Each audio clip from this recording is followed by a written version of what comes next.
Hello and welcome into the first episode of season 2 of the Hard Fowl. I'm your host, Intern Joe Macheca. Hosting with me this year, new, fresh, full-time, as always, the one, the only Jack Veltri. Jack, how we doing? You excited for basketball season? I'm glad it's back, man. The football is a little on and off this year, but having basketball back and getting off to a good start is definitely nice to see. Yeah, absolutely. As Jack referenced, South Carolina men's hoops 1-0, as well as the women's basketball team also 1-0, defeating Notre Dame in Paris. But the men's team defeating USC Upstate by a score of 82-53 this week. Lamont got his guys going early at home.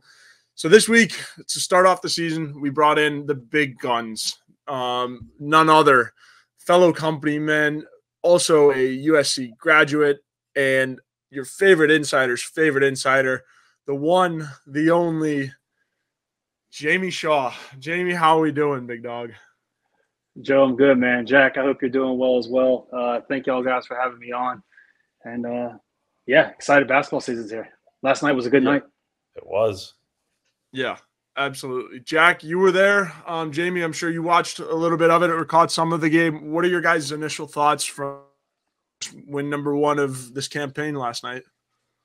Yeah, I'll go ahead and start real quick, and then we can have Jamie talk about it. But yeah, South Carolina got off to a good start, won by 29 points, pretty convincing fashion over USC Upstate. The game was a little close in there in the first half. I think Upstate cut the lead to maybe 6 at one point, but then South Carolina just started shooting threes, and they were falling. I think they went 12 for 20 from 3, and they were able to take over in the second half, and it really wasn't a close game after that. So definitely a big win. All your guys really got in and got to shine a little bit. You had 4 starters hit double digits in the point category. And then, you're able to play really well defensively and then roll away to a victory before heading to Charlotte to face Virginia Tech on Friday. So good way to start off the year.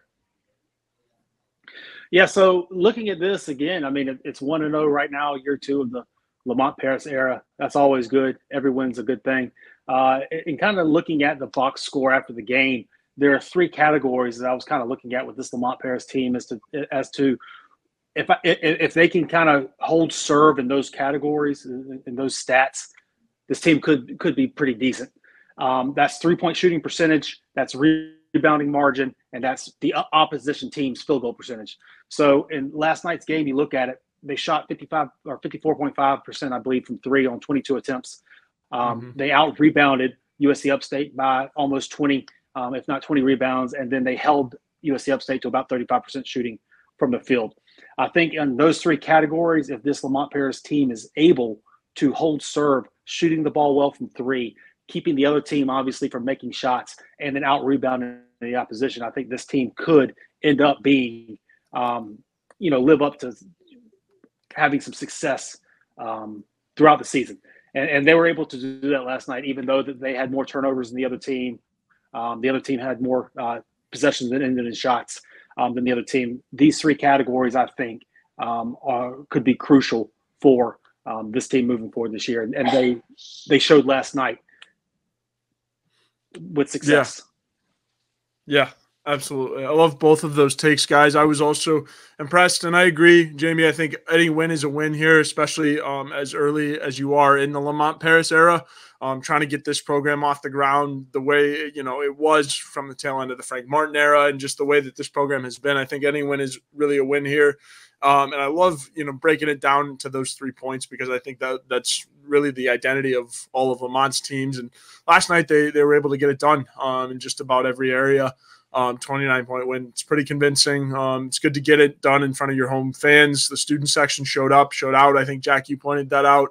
But very good win to start off the season. Obviously, you've got a very big test coming up on Friday, and we'll talk about that in a little bit. But good start all around. So kind of getting into it too. Obviously, the season is still fresh, but since this will be a weekly show, we'll do quick little players of the week, because sometimes from the week, depending on how many times they played before the show. But I'll start. Or Jack, do you want to go first for your players? I guess players of the week. Sure. Yeah, my player of I guess there's only been one game, so player of the game technically. will be Michi Johnson. So last week when South Carolina played Wofford in its exhibition game, everyone coming into the season figured, okay, Michi's going to be shooting the ball a ton. He took a lot of shots last year, even with Gigi Jackson there and other guys like that. But this year, the shots are going to be spread around a little more. And I don't think Michi will be taking a ton, like as many shots as he probably did last year, but he'll still take a good bit. So anyway, last week against Wofford, he went 0 for 8 from the field. Only had 2 points, which came in like the final minutes of the game at the free throw line. So not the type of performance you want, but it's an exhibition game. So honestly, it doesn't really matter in the grand scheme of things. The real games count, and he showed up last night. I think he went 5 of 8 from shooting and had 15 points, which was a game high. And like I said before, you had 4 starters, all of which have been transfers, scoring the double digits. So definitely a nice bounce back performance from him. And another thing with him, it's not just the 3-point shooting he was doing well. He was driving to the basket, taking the hard way to get his points. And he got fouled most of the time and had to go to the line. But every now and then he'd drive up to the rim and hit a nice layup or two. So definitely good to see him doing that. That's something that was kind of missing from his game last year. And it'll be big to see him be kind of versatile this year.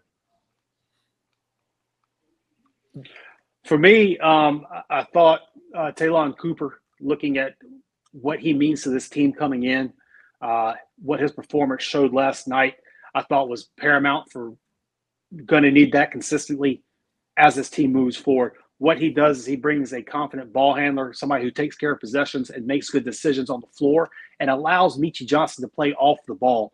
I think Michi showed that he's better served in winning basketball games playing off the ball and not making decisions, just kind of opening the floor up and going to get his shots. Talon Cooper coming onto the team allowed a steady presence there. He's also got good size at 6'3" or so, good length. He's got experience. He was previously among the nation's leaders in assist to turnover while at Morehead State. Went to Minnesota last year and had some success there as well. Last night, I believe he had 15 points and only 1 turnover. So he took care of the possessions. He was able to finish his own stuff, and he also rebounded the basketball from the guard position. That's something that's going to be interesting with this team as well. I think BJ Mack, 5 rebounds a game, 5.5 rebounds a game last year. Stephen Clark, undersized center for the SEC. So getting rebounding from your guard position is going to be big in order to withstand some of these games moving forward. Talon Cooper came in and he established kind of a physical presence. He established the ability to take care of the basketball, and he was able to score his own buckets as well. I think with what is expected of him and what is needed of him, and then how it looked like he performed, is going to be a lot toward the success of this team as they move forward. Yeah, absolutely. Jamie, I love everything you just said. Jack as well. Talon Cooper's my guy as well, my player to watch or player of the game, at least. Jamie, I also agree. I think the rebounding numbers is what stuck out to me. And as weak as you are at the center position, obviously you got BJ Mack, you've got Josh Gray, but this team lacked last year exactly what Talon Cooper brings to the table: a veteran presence who can handle the ball and can also hoop, go get a couple buckets for himself, like he proved last night. But yeah, Michi Johnson helps out with him a lot off ball, lets him just kind of get in a groove and figure out shooting instead of having to facilitate and run the offense. Allows Michi to kind of get into a groove, feel like himself a little bit. So I think Talon Cooper is going to be huge, was huge last night, and is going to be huge for the success of this team going forward, because he is a veteran, played at Morehead State, then in Minnesota. And I mean, he's a Roebuck, South Carolina native, so he's back home, so that's another good thing. But he's going to be key into the consistency of this team going forward, I think, because if, your veteran guard is playing with a lot of consistency, a lot of the team feeds off of that. And last year was a lot of ups and downs for a bunch of reasons. And I mean, it was Lamont's first season as well. So a lot can go wrong and a lot can go up and down in a year like that. So having a guy like Talon Cooper at the helm to be able to run the point, also to be able to rebound, help out inside, which is an area you missed a lot of last year, I think that's huge.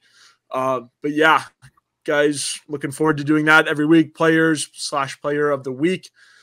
Quickly, before we kind of get to a recruiting update, because Jamie is the man. Like I said, he's your favorite insider's favorite insider, has all the scoops on the recruiting side of things for basketball. But looking ahead, guys, what are some of your concern areas for this team going forward? And then also, what are you guys seeing from Vodtech? Yeah, Jamie, I actually have a question for you real quick. You kind of mentioned the size of South Carolina with Stephen Clark and guys like that. Personally, I think this is a smaller lineup they're playing. Obviously, BJ Mack's 6'7", but then Stephen Clark is your center. I don't know if that is an ideal fit. I mean, you could put Josh Gray in there, but how do you feel? My question is, how do you kind of feel about the lineup so far? And do you feel like the smaller size they have is like going to be like detrimental to them, or? Well, so that kind of feeds into two of the metrics that at the beginning when I said you look at the 3-point shooting, you look at what they hold the opposition to field goal percentage wise, and you look at the rebounding numbers. I think they're going to have to rebound the basketball, and that's going to be a big question mark moving forward. You look at the size, especially once you get into SEC play. You look at the size of what these other guys bring, the Janai Brooms, the Tolu Smiths, the Micah Hangleton at Florida. Once Kentucky gets their 3 bigs back, they have 3 7-footers on the bench right now. Once you get into SEC play, there's a lot of size. There's only a lot of talented size. Rebounding is going to be huge for this team. Rebounding also is one of the skills that's not about size. It's about heart. It's about positioning. It's about doing your work early and not being afraid to get a little nasty in there and going to get the ball. Rebounding is going to be huge for this team, being able to both extend possessions on the offensive end of the floor and end possessions on the defensive end of the floor. So when it comes to the size, yeah, that's a huge question. I mean, you just look at this team on paper, you see that not only is it height size, but it's also, girth size and Stephen Clark's way. It'll be interesting to see how the 4 and 5 play out. But you can also do some creative things as well, bringing in like a Zach Davis and use the athleticism, really be able to spread the floor, stretch the floor, and press and do some creative defensive things with that. Also do some initiation stuff with Zach as well on the offensive end. Lamont has tools at his disposal this year that he did not have in year one. He's got a depth of players that are kind of equal talent-wise but can give different looks. As you mentioned, Josh Gray and Stephen Clark, talent-wise, similar playing field, but you give a different look between 6'11", 260 and 6'8", whatever Stephen Clark is. What is he, like 215, 220 maybe, if that. So you just have different similar skills, guys that are similarly talented with different skill sets that you can give looks to on the floor and play matchups and all that type of stuff. So to answer your question, Jack, the size thing is a question mark. That is something that you come into a game, when you're singing the national anthem before the game or whatnot, you look across, the heads of every player going across, it's going to be skewed one way, most games that they play in. So that's why rebounding is going to be such a huge thing that you continue to watch this year. If they're able to establish the rebounding, then it'll mitigate the size issues.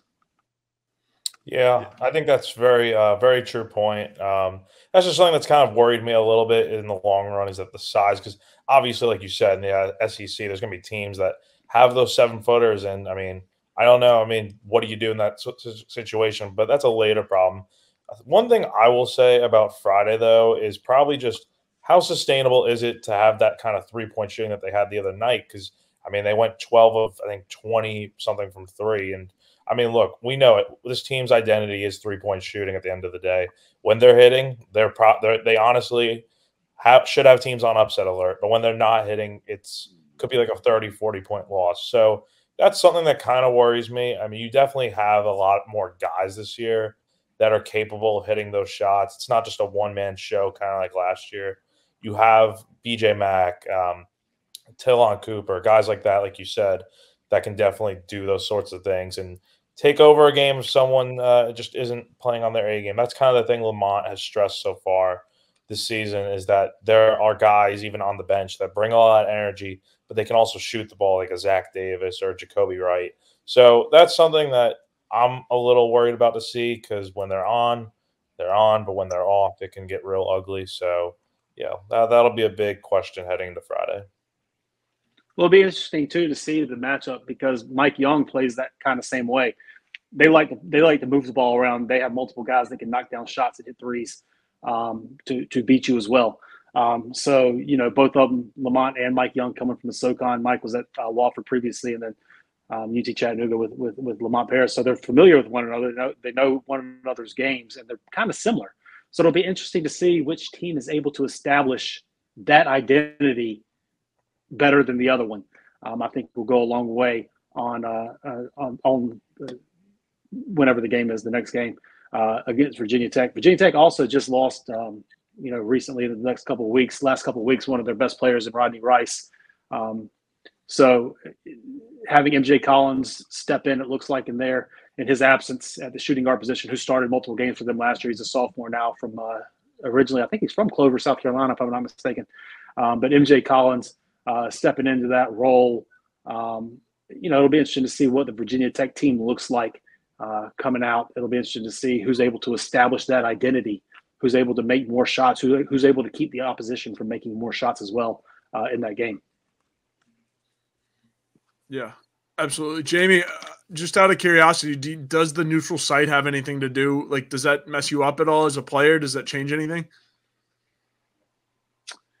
I don't think so. I don't think a neutral site does. Obviously, playing on the road, a true road game does. Playing at home affects things, but playing at a neutral site, especially since Blacksburg, Columbia's closer to Charlotte than Blacksburg is, but Virginia Tech fans travel pretty good as well. So I don't know that a neutral site necessarily will hurt or help, as long as they get in, they get some shots up, they get the depth perception right with the backboard, obviously, to see, just the feel of the court and stuff, get the bounce of the ball and all that.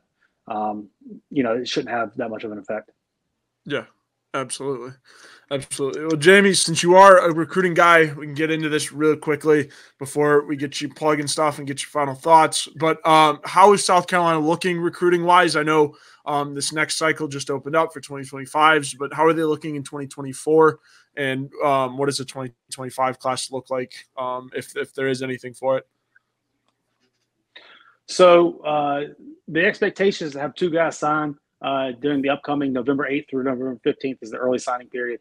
The expectation for South Carolina to have two guys sign: Trent Noah out of Harlan County in Kentucky, and then Oku Federico out of Finland, Omnia Academy, I believe, in Finland.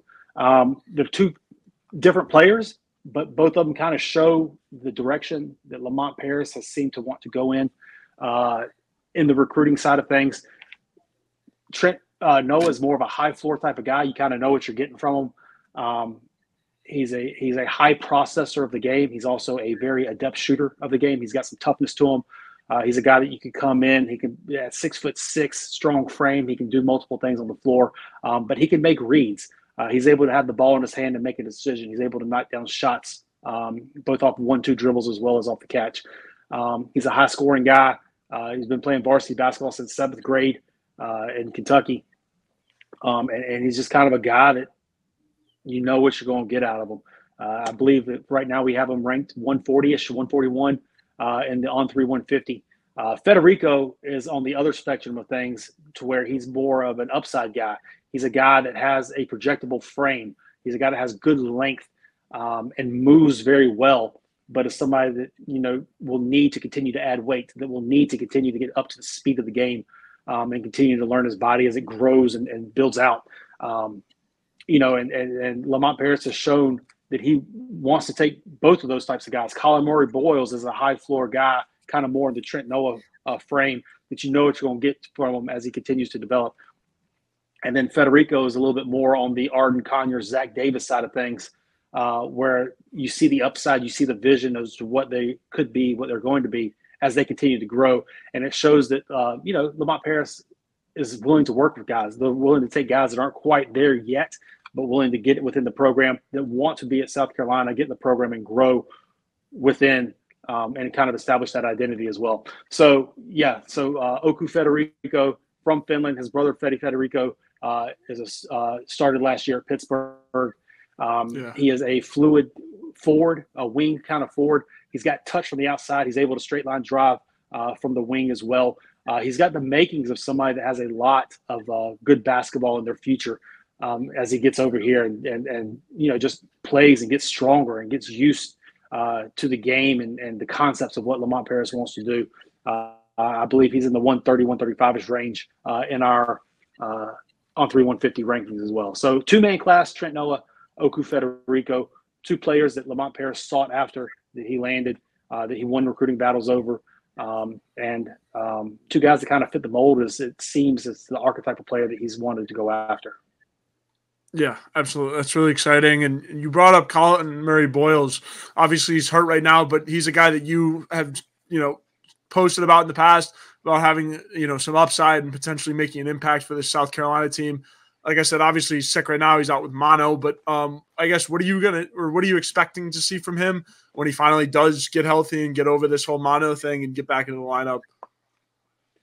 Well, he's a guy who's always kind of produced. He's found his way into production.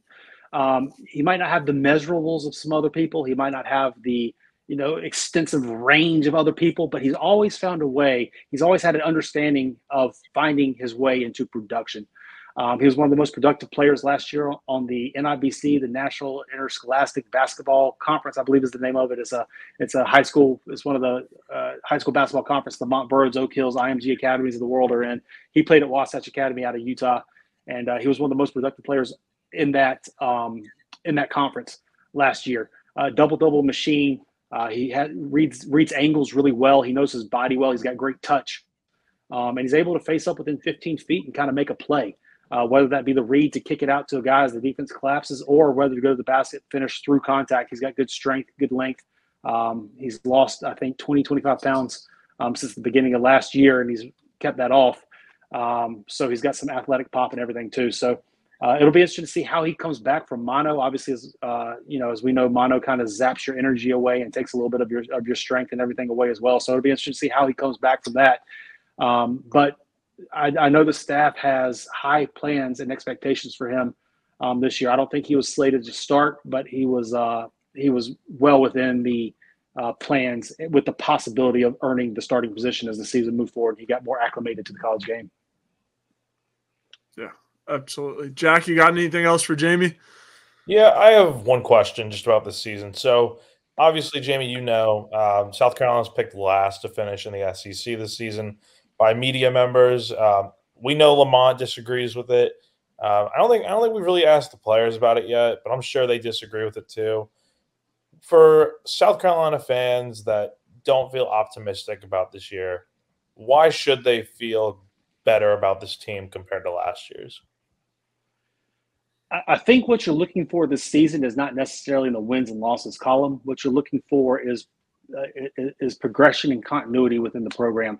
What you want to see is an established identity, what this team is, what you can expect from this team.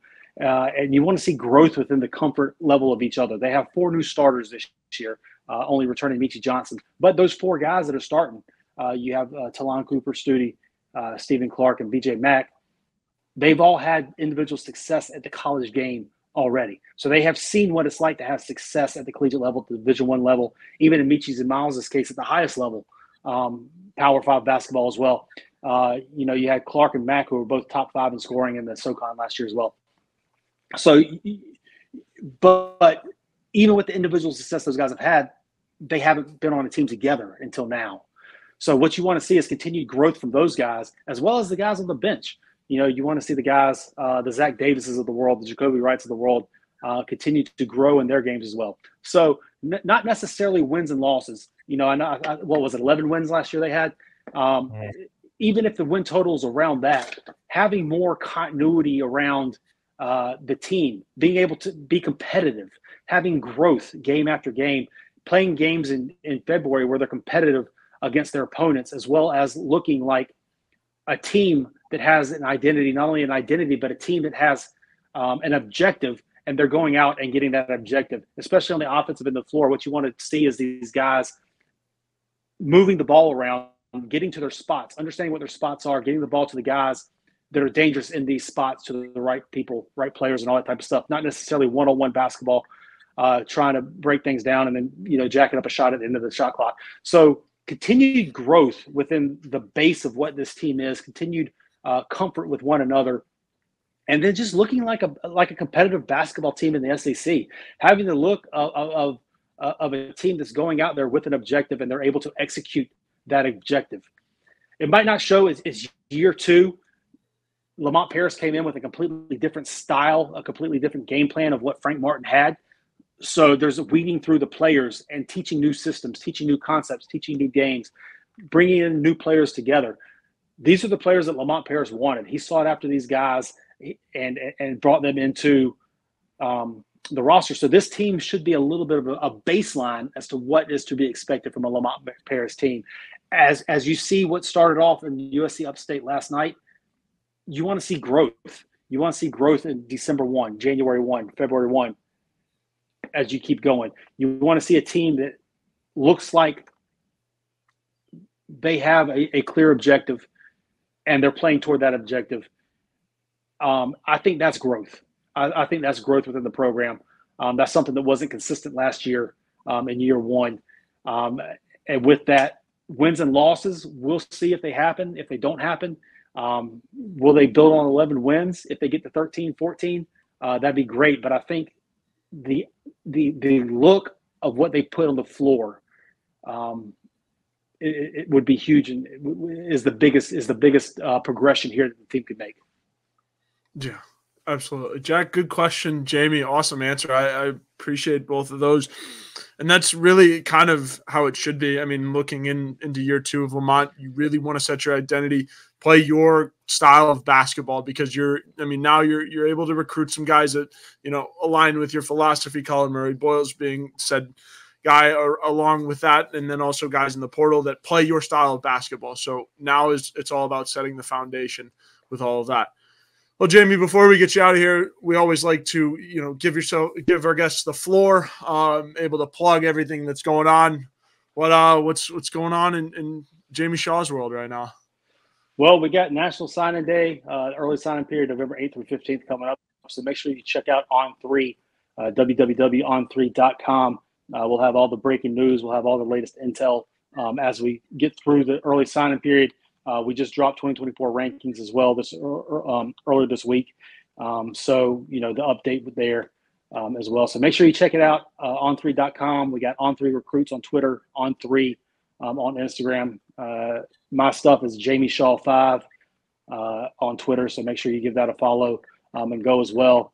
But yeah, basketball season is just getting kickstarted. So we got college hoops, we got high school hoops, we got recruiting. We got the upcoming 2025 class as well. So a lot of stuff happening right now. Yeah, absolutely. Stay tuned to Jamie's Twitter. He covers it all. He is the best. Jamie, we appreciate you coming on today. Wish you the best of luck for the rest of basketball season, and looking forward to having you on here pretty soon. Joe, Jack, man, I really appreciate it. Thank you guys so much, and keep doing a great job over there at Gamecock Central. Yeah. Jamie. Appreciate it. Thank you, Jamie. And that will do it for us here on episode 1 of the Hard Fowl. I'm your host, Intern Joe Macheca. As always, my co-host, Jack Veltri.